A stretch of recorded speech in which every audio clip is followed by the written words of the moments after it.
On Talking Point today, we have with us Vikram Kotak, co-founder and managing partner, ACE Lansdowne Investment Services, a true veteran in the markets, to get his view of how does he gauge the landscape currently. Vikram, great having you. It's been a while. Thanks for taking the time out.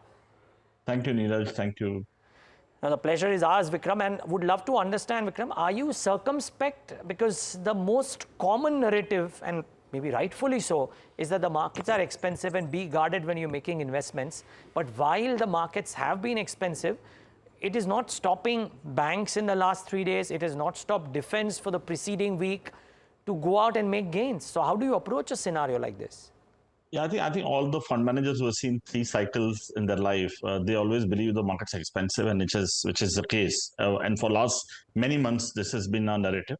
But what has happened is the flows which are really playing out very different game. The people are underinvested in India in equity, whether you put into retail or the family offices or HNI, and that's what has taken the market to this level. But what is going to change, in my view, and which is very important for next 5 years, despite we have a strong and stable government, we'll have macro stability, but there's going to be a strong coalition and there's going to be a strong opposition. So things are not going to be as simple or as cakewalk as last 5 years. So when we say previously reforms was a top criteria, I believe now the reforms will also have a tinge of populistic measures. Okay, we used to say the fiscal discipline has been rock solid. The government has done a brilliant job over the last 10 years. I believe that fiscal discipline can be little bit of go haywire despite of the high dividend from the RBI. But I believe over the next 12 to 18 months, we might see more and more populist measures which are going to take, a fiscal deficit on a little bit on higher side. So that's the other change. The next big change is that one side you have SIP flows, but other side, the paper supply has been very strong. Last 15 months, we are seeing $27 billion of supply on the primary market, either from the promoters, QIP, OFS, whichever form you take it, and private equity. People are taking money home. Okay, so that's the other thing. And retail on the other side is buying because of the right reason, that they are underinvested. That's the other thing. Economic growth likely to remain good, but it's not going to be as, because we have very high base also. So I think this is the other thing which you have to see. And last, which I think is very important, and inflation, of course, I'll come to inflation. I believe inflation is not going to remain lower. It's going to see some kind of uptick there. Because of, you look at today, MSP price hike, of course, it will not have much impact on inflation. But this is the starting point, and you may have more and more reforms or more rural-related changes because you want to look at that popular vote bank. I think things are going to go a little bit on the other side of the table, which was not the case till now. And last, we were not tracking global market in last 2 years, whether geopolitical crisis or US yields. I think India has seen one-way rally, okay, just one-way rally. I think now we have to start looking at a lot of other things other than the India, because things can be, because as you rightly said at the start, the valuations are expensive. We are at a 25% premium. Look at 15-year average. Earnings are going to be moderated. Inflation is going to be a little upward, in my view. Fiscal deficit will remain a little bit elevated, and you'll see more and more populist measures coming in. So I think my view is that your return expectation and reform expectation has to be a little bit tapered down. People have done reforms in the other strong coalition government, but I still believe there's going to be a lot of challenges on the path ahead. It's not going to be easy path like last 5 years. Okay. Having said that, are we going to be negative? The answer is no. India is looking good. It's still growing at 7% GDP, 4-5% inflation. I think for 15-17% expectation of in the earning on the large cap is not ruled out. But last 2 years we've done very well in the bull run. So we might have some kind of consolidation or some kind of small correction which will take place. And we have to look at a lot of factors which we were not looking at earlier. As a fund manager, I think it's a time where we look at macro, micro, which last 1 year nobody has seen. Now suddenly I think things will start coming back into the place. Okay. And so Vikram, what is it? So to your mind, because people don't have Nifty futures in their portfolio, maybe institutions like you do as a hedge, but largely people don't. So my question to you is, if the market is going to see this 12%, 15% earnings growth and therefore consolidates, where is it that the winners will emerge from? Is it the underperforming banking space which has just started performing now? Are there other themes that you reckon could come to the fore? Sure. So we also long only player. We don't hedge our portfolio. Achha, you don't, okay. So we have only one fund which runs on absolute basis, but there we either long equity or long debt, short-term debt. So we don't do futures because it's very expensive from tax perspective for the client. And also, that fund managers typically short at the bottom of the market because we are all psyche-driven people, right? So we don't catch the right things always, right? So I think it's better to stay away from the futures. Yeah, that's And true. you know how futures are happening in India. The option market is really getting ballistic and crazy. Coming back to I think great question. Sector-wise, I think there's going to be a sector rotation. It started. I think it will go deeper. My own view is that you'll see the stock like private banks, private NBFCs, high quality, will start looking better than earlier. More and more rural side spending. We've seen MSP. We are going to see some more measures. You'll see some turnaround in rural economy for sure going forward. So sectors which are around agri inputs, two-wheelers, tractors. I'm not getting into but I think around agri rural will do well. I believe the housing for all is one theme which is pending by the government, which I think is going to be very important in next run. So low-cost housing is one area where you play through cement or utilities or peripherals of housing. So I think this is what I think the space which is likely to do well going forward. Of course, some space we anyway liked always, but there are some more going to be addition. Also sector like I can say consumption will start looking a little better than earlier. So all these sectors, as you rightly said, are not performed well in last two years. I think they will start doing better than the other sector. I'm not very concerned on PSU, but I believe that PSU has seen the decent run. I believe PSU will people will start looking at PSU versus private because the valuation gap has narrowed. You look at any financial institution in PSU versus say a private bank, top private bank, the valuations are same. So people look back at the risk management and the change in the structure, also coalition, strong opposition. So I think PSU, in my view, will maybe a market performer, neutral to a little bit of underperformer. Metals we don't like for a long time. IT, in my view, will continue to drag down a very expensive capex stocks. We believe that there is a limited upside and there can be a more downside if there is a surprise on negative side on any delay of the project or any issue in the margin. So I believe despite order books are looking very crazy, I personally believe that you have to be very careful in choosing capex stock. It doesn't mean that we don't like capex stock. We own capex stock, but having said that, you're very, very, very careful about what you're buying, what kind of margin of safety you are having in terms of EBITDA margins and the execution cycle. Are you at the midway of the execution cycle? Or are you a subcontractor? So you have to actually go into detail of. That's why I'm saying now it's a time where you have to do a lot of work. It's not a hunky-dory. It's not going to be anyone's game who can just say, okay, I can make 40-50% in a year. I think it's going to be very different market than what we have seen last 2 years. Okay. Vikram, one question. We have the SBI interview coming up, so today we'll have to cut short after this. But I have one more question to you. Some of the underperformers of the recent past, wherein because the export-oriented markets were not quite strong over the last 2 years, chemicals, specialty chemicals, for example, and selected the pockets. IT over the last 6 months because of the US banking crisis, etc. They've not gone anywhere. On the valuation front, maybe IT is still expensive, but chemicals certainly aren't. Are those pockets that you might look at because they are giving you valuation? And I've seen 3 or 4 brokerage conferences in the recent past focus on chemicals and coming out with notes saying that the tide might be turning. So I think chemicals and agro inputs as a basket looking quite better than earlier. Having said that, I'll be very wary of buying export-driven chemicals because I still believe the slowdown in the world is not gone anywhere. India's circumstances have changed a little bit, but globally things are still tough and bad.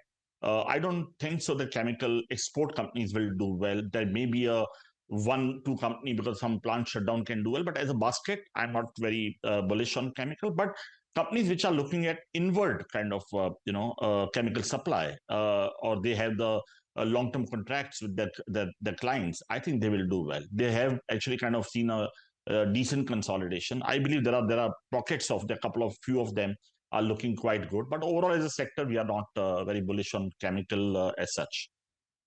Okay, and maybe I missed a little bit on tech, Vikram, but I'm just love to understand because now you have a very significant global perspective. Is the pain ailing or is the pain coming to an end, or is it difficult to call that right now? I have three problems with the tech right. Unfortunately, one is clearly the world is slowing down. I think even you have US looking doing well, okay, but even you open the Nasdaq. I'm just trying to go a little away from the topic. Only 20% stocks are performing in Nasdaq all-time high. Broadly, US as a overall economy is not doing as well as what market thinks. Other part of the world, Europe, Canada, Japan, UK is in a severe slowdown. I can say some are in recession. I don't see that's going to change because that's a demographic and structural point. In that scenario, and also you have AI on the top of it, right? So I think on the top of that, I'm not expecting on such a high base tech company can deliver. There can be a 10, 15% run here and there. But I don't believe that's going to, really change the needle too much. Having said that, there are a couple of companies in tech we believe where there's a change in management, top level management, there's a capital allocation focused by the few of the companies. I think that basket within the basket, couple of them can do well, but broadly, tech, in my view, will remain underperformer. We had discussed last year, a year and a half back. Every time we remain on the same point that tech is going to be in a trouble for some time because there are a lot of things that are going to change. In tech, it's not going to be very simple business model as it was early. Okay, okay. Vikram, one last question. You've been, and I ask this to you every time, right? The valuation premiums that the broader end of the spectrum stocks have, it may be loose to classify them as broader end because beyond 250 stocks, there are maybe another 7,000 stocks. So you can't classify them as a bucket.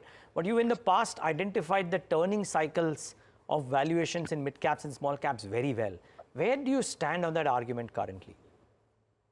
I think there's always going to be a basket which is going to start looking. You see, India, we are lucky in India because we are not in Hong Kong or Brazil or Australia where there are a few sectors is major part of the index. We have almost 68, 70 sectors, including subsectors to track. So there are going to be always opportunity playing around. As I told you, my worry is a valuation. My worry is a valuation in the expectation where we may not able to kind of deliver to the level which is expectation there. So if you ask me, I'll be little kind of neutral right now on the valuation because of valuation. But in a thematic way, the capex, manufacturing, or capital market play are looking good. Like I remember 1.5, 2 years back, we discussed food delivery as a sector. Now today, I don't believe food delivery has that kind of juice to really, give you the delta. Airline is one of the sector which we played well, but I think at this stage, I believe you have to be actually be very, very careful. In fact, it's better to be stay in the large cap or stay in the underperformed, looking even at 15-20% earning growth. I'll rather play that because, as I told you, the world is very different. We are not the same world a year back. Also, I think margin of safety is much lower. The valuations are high. Earnings are going to be little taper. The populist measures are going to play. So I think a lot of things are going to play out over the next 12 to 18 months. It's not going to be a cakewalk. It's going to be a tight rope walk. But having said that, we believe that this government will do well. Macro stability is very solid. Coalition is strong. But you have to see that there are many factors which are changing in surrounding. Got it. Vikram, actually, this is my last question now, and which is that where is it that you believe there is a multi-year cycle? I mean, investing in mega trends, that's the question that I have. So where is it that you believe there is a mega trend? It may falter for maybe 6 months to 12 months, as the case may be over the course of the next 5-6 years. But where is it that there is a mega trend?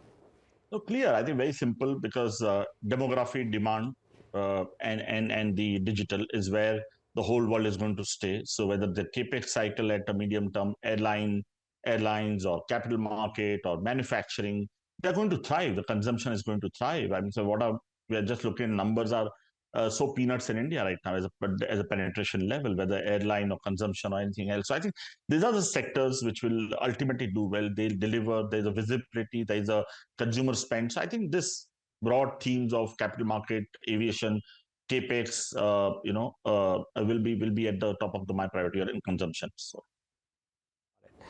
Vikram, so good talking to you. Unfortunately, today we haven't been able to get in a global perspective from you because you have such a good hold. But in your answers, you've told us about how the world is a slightly different place and how the world growth is slowing down. That was something that you ought to take note of. But maybe before the election results are out in the US, and maybe before the first of the rate cuts begins, maybe we'll try and have a conversation around that as well. But thank you so much for your time today. Thank you, Neeraj. Thank you, NDTV. Thank you so much. All right, that's the view from Vikram Kotak, co-founder and managing partner, ACE Lansdowne. Hello and welcome to NDTV Profit. You're joining us this morning after the Narendra Modi government has, of course, announced a slew of new measures, new projects within the ports as well as the wind energy segment. They've increased the MSP, of course, to ensure that 14 crops farmers get better pay. But the project financing or the project announcements that the government has come up with, those are seeming like the big story for the rest of the day, because of course it's part of the Modi government's 100-day long plan as soon as they come into power. I have with me Mr. Dinesh Khara, the chairman of State Bank of India, to discuss the announcements that were made by the government last evening. Mr. Khara, welcome to this conversation. It's a pleasure talking to you, sir. The first question I wanted to ask you is with regard to this mega port project that they've announced, 76,000 crore worth of a project, and alongside that, of course, the wind energy, offshore wind energy projects that they've announced. As a banker, looking at the current lay of the land, how are you seeing these announcements boosting lending opportunities for lenders? Yes, of course. This is a very positive step, because this is when it comes to the greenfield port and also the offshore wind energy project which has been announced. These are in line with the overall goal of the country in terms of improving our exports, and also when it comes to wind energy, encouraging the renewables. So I think this kind of an announcement for the projects will go a long way. And we have always seen that the infrastructure project have got a significant multiplier effect, and at times it is as high as 4 times. So needless to mention that it actually gives encouragement to all the core sectors of the industry also, be it cement, steel, and iron ore. So everything actually will get encouragement, and on the top of it, it will actually declog the logistics, and particularly when we are aiming for becoming a significant economy from the merchandise exports point of view. It will be a very significant step in that direction.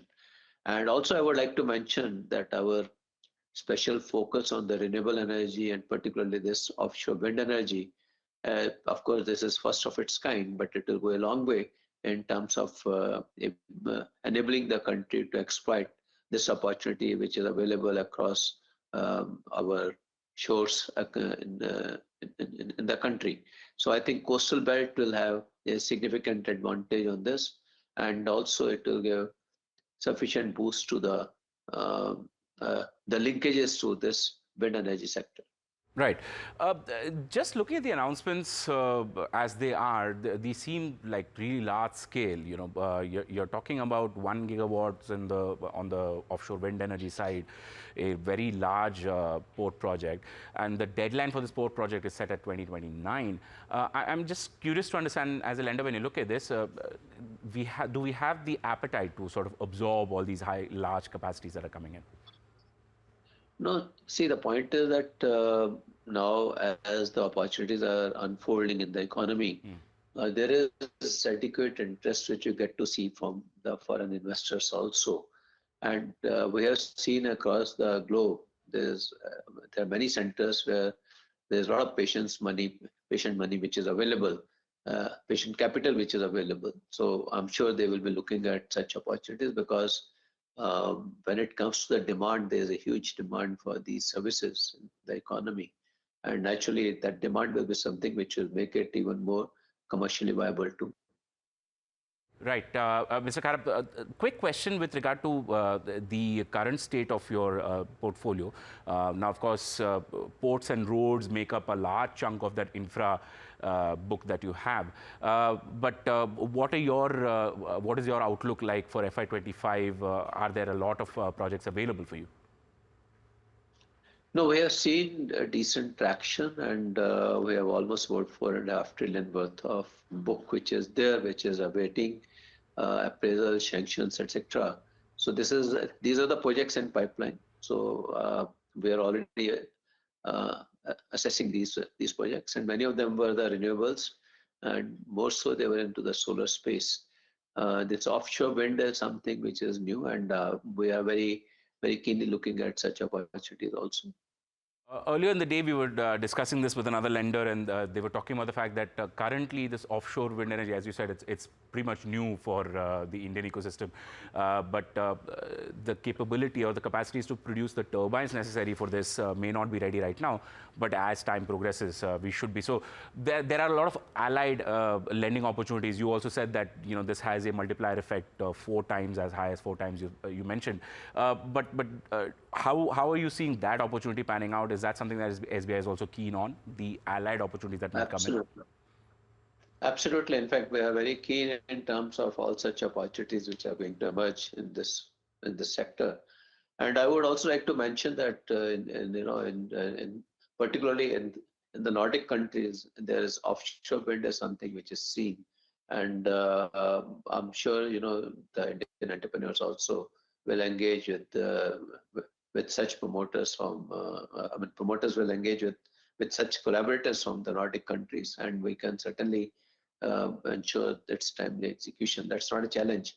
And I think when it comes to turbine, etc., we do have the capacity within the country, and it can be with such specific requirements can be addressed in good time. All right. Since we are short on time right now, I just wanted to take up a couple of questions with respect to SBI itself. How are you seeing this liabilities issue panning out for the rest of this financial year?